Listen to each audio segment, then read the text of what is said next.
Hello everyone. I hope you're having a wonderful day. Today, we're going to witness the moment CEO Jack walks away from a high-pressure office, takes Tu Tien and little Anna to the zoo, and discovers that one ordinary family outing can heal a heart more deeply than success ever could. If you enjoy the story, don't forget to subscribe so you won't miss the next videos. The phone call ended, but the tension in the office didn't.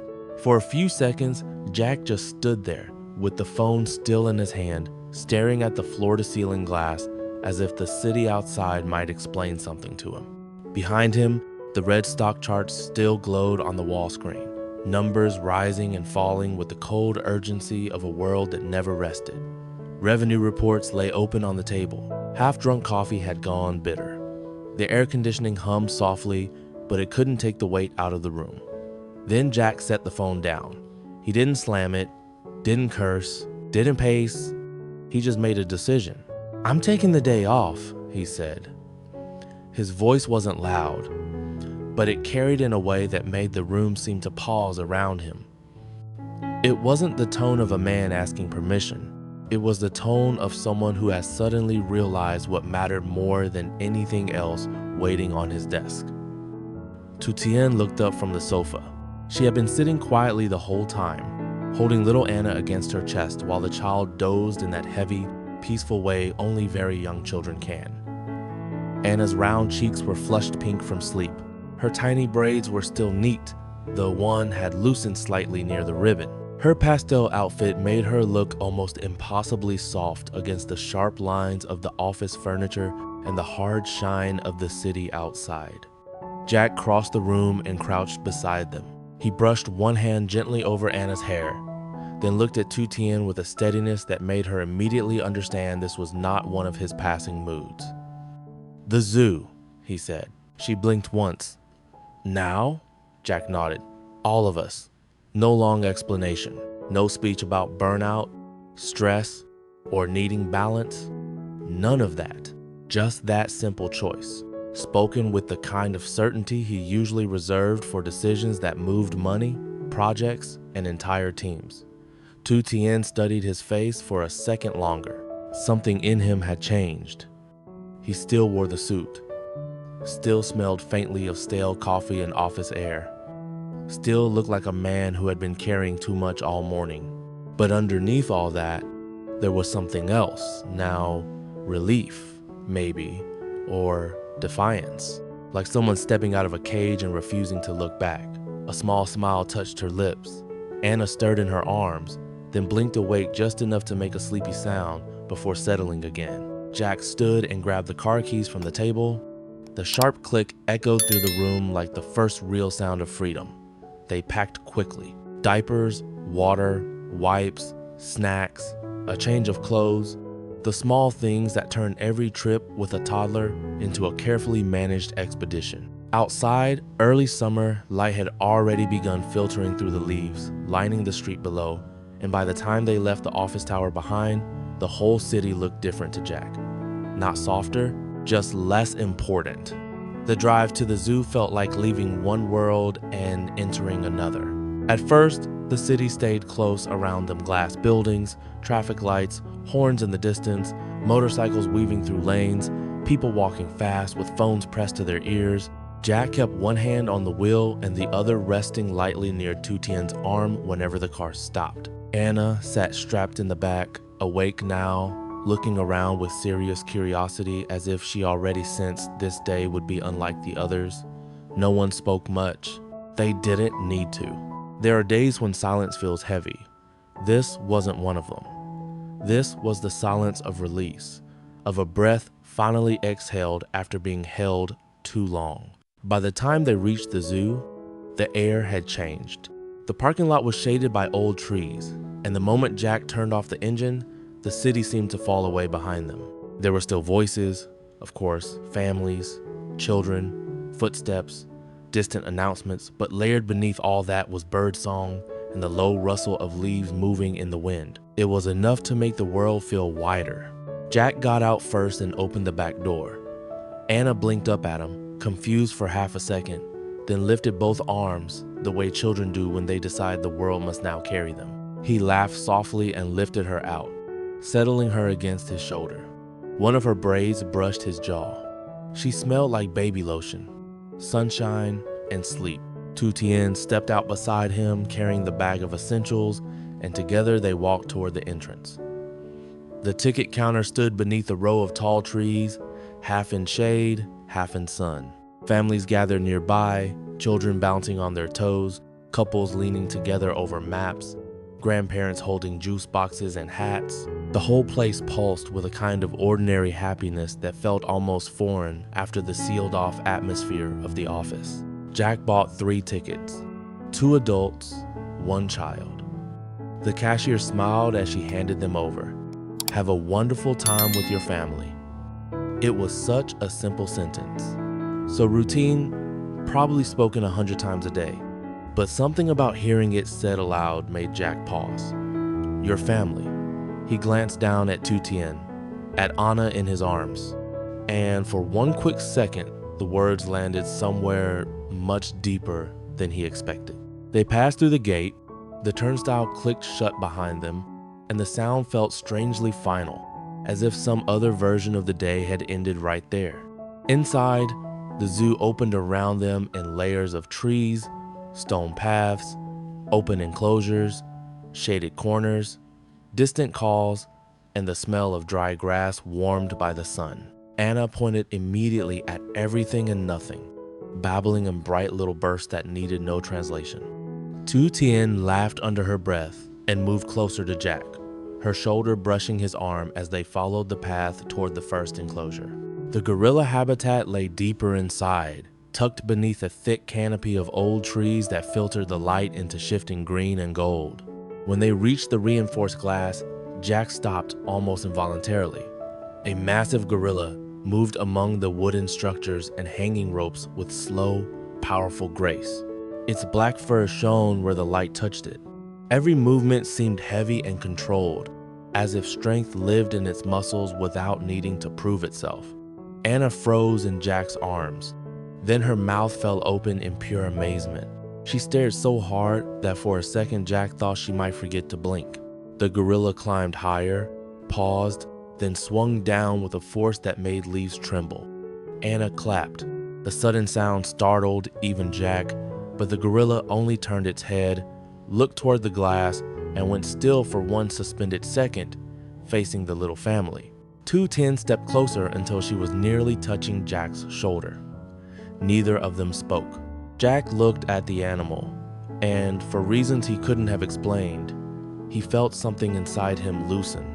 There was power here, but not the kind he spent his life chasing. Not the polished, controlled, strategic power of meetings and markets and men trying to dominate one another with numbers. This was something older, cleaner, untamed. For the first time all week, maybe longer, he felt his own mind go quiet. Anna clapped again and made a delighted little cheer. Jack kissed the top of her head without thinking. "You like that, huh?" he murmured. Tu Tien looked up at him, smiling. He smiled back, but his eyes had softened in a way she had not seen in days. They moved on slowly after that, not because there was nowhere else to go, but because none of them were in a hurry anymore. That, more than anything, was the miracle of the afternoon. Not the zoo, not the animals, not even the escape from work. The miracle was that time had finally stopped chasing Jack, and for a little while, he was willing to let it go. By the time they reached the elephant enclosure, the sun had begun its slow turn west, softening from white heat into a richer gold. The path curved through taller trees there, and patches of shade cooled the stones beneath their feet. Somewhere nearby, water splashed. Anna, now fully awake and deeply invested in everything around her, had become a whirlwind of pointing fingers, excited babbling, and wide, unblinking eyes. Then she saw the elephants. A massive gray body moved near the fence line, slow and calm, trunk curling around a slice of watermelon with the easy precision of something ancient and wise. Juice dripped onto the dry earth. Another elephant stood deeper inside the enclosure, flapping its ears lazily, as if heat itself had no right to disturb it. Anna made a sound so full of wonder that both Jack and Tu Tien laughed at the exact same time. Jack shifted her higher in his arms. "You see that?" She did more than see it. She leaned toward it with both hands stretched out, as though the only problem with the whole situation was that no one had yet let her touch the giant creature. Tu Tien stood close beside him, one hand lightly holding the edge of Anna's shoe, as if a mother's instinct believed that support should travel all the way down to the child's feet. The elephant lifted its trunk again and sprayed a thin arc of water across its own side. Anna gasped, then squealed. Jack felt Tu Tien's head rest lightly against his shoulder for a brief second. It was such a small gesture that another person might not have noticed it.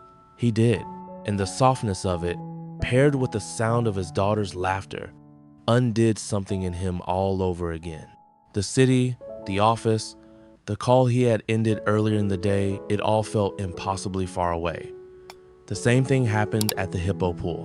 The water there was darker, muddier, the surface broken every so often by the slow lift of a round gray back or the sudden opening of a giant mouth. Anna flinched the first time one of the hippos yawned wide, then burst into delighted laughter the second she realized it wasn't a threat. Jack found himself laughing too, not because the moment was funny exactly, but because joy in a child is contagious in the purest way.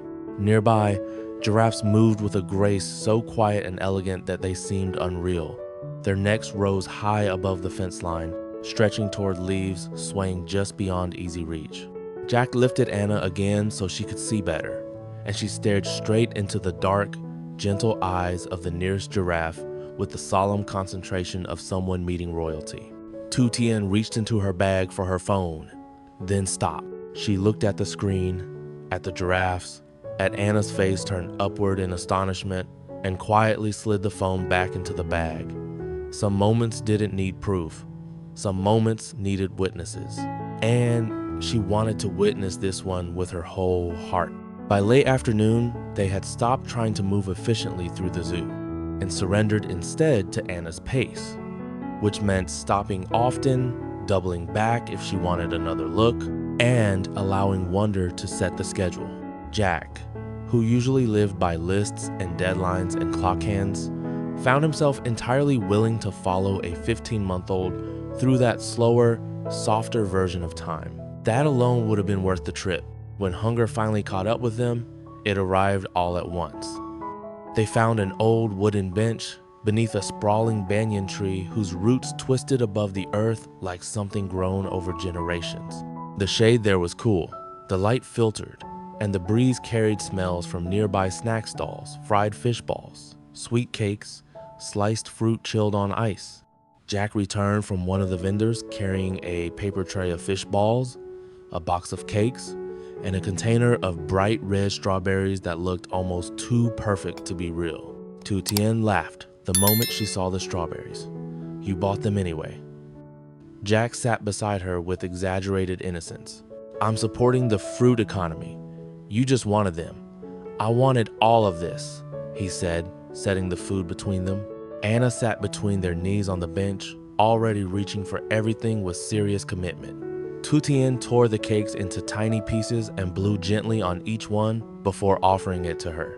Jack handed over a strawberry, and Anna accepted it with both hands, promptly smearing red juice across her own chin and the front of her shirt.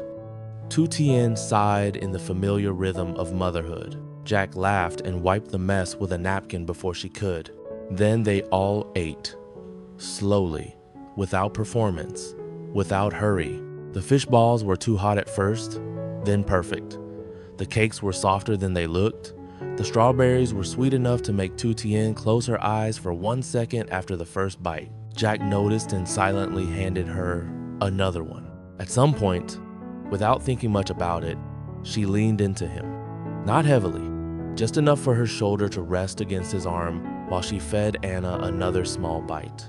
Jack's arm went around her almost automatically. The bench was old. The food was simple. Children shouted somewhere down the path. Birds called overhead.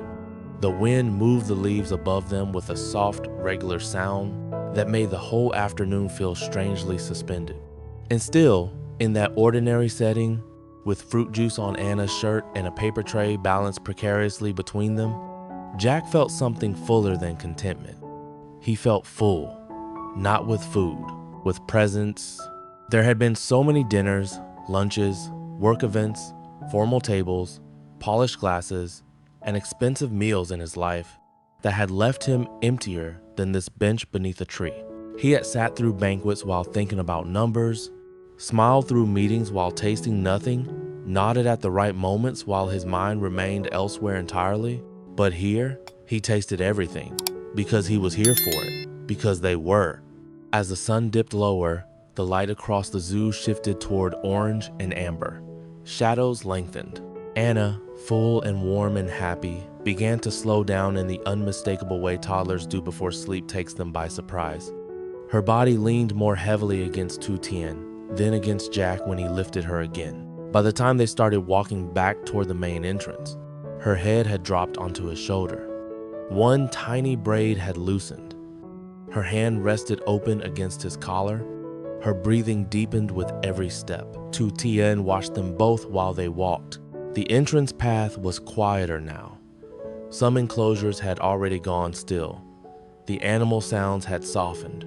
Evening insects had begun to hum from the darker parts of the grounds. Low yellow lamps near the exit flickered on one by one as if trying not to disturb the last of the day. Jack carried Anna carefully, the weight of her against him both grounding and strangely sacred.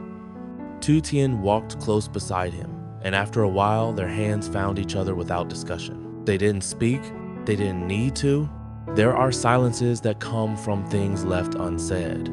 This wasn't one of them. This was the silence of people who have finally arrived inside a moment so complete that words would only make it smaller. At the gate, Jack glanced back once. The zoo behind them was settling into night. The paths had emptied, the cages and enclosures had gone quiet. The day's noise was fading into a softer world of leaves, lamps, and sleeping animals. Then he looked forward again. The city lights were already beginning to rise in the distance, small and scattered at first, then denser as the roads drew nearer. But they no longer looked like targets, no longer like a battlefield, no longer like things demanding something from him. Tonight they looked almost gentle, like stars fallen low enough to guide them home. They reached the car. Tu Tien opened the back door while Jack lowered Anna into her seat as carefully as if she were made of glass. The little girl barely stirred. He fastened the buckle, adjusted the strap, then stood there 1 second longer than necessary, looking at her sleeping face. Tu Tien came up beside him. "Tired?" she asked. Jack nodded once, then smiled. "But better." She looked at him for a second, as if measuring the truth of that. Then she smiled too. When they got into the car, the cabin filled with the quiet sounds of evening seatbelts clicking, the engine starting, the soft hum of the air, Anna's breathing from the back. Jack placed one hand on the steering wheel and the other for just a moment before pulling onto the road over Tu Tien's hand resting between them. She turned her palm upward and held on. And as they drove toward the city, toward home, toward whatever tomorrow would ask of them, all three carried something back with them that had not been there when the day began. Not just a memory, not just a break from work, something quieter, more lasting, a peace rediscovered.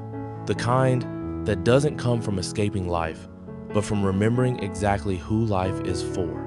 After a crushing morning in his glass-walled office, CEO Jack suddenly makes a choice that changes the whole day. He leaves work behind and takes Tu Tien and their little daughter Anna to the zoo.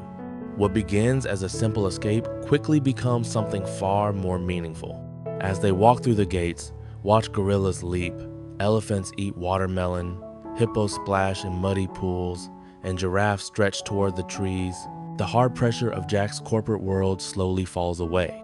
Holding Anna in his arms and feeling Tu Tien beside him, he rediscovers a kind of peace that numbers, meetings, and success could never give him.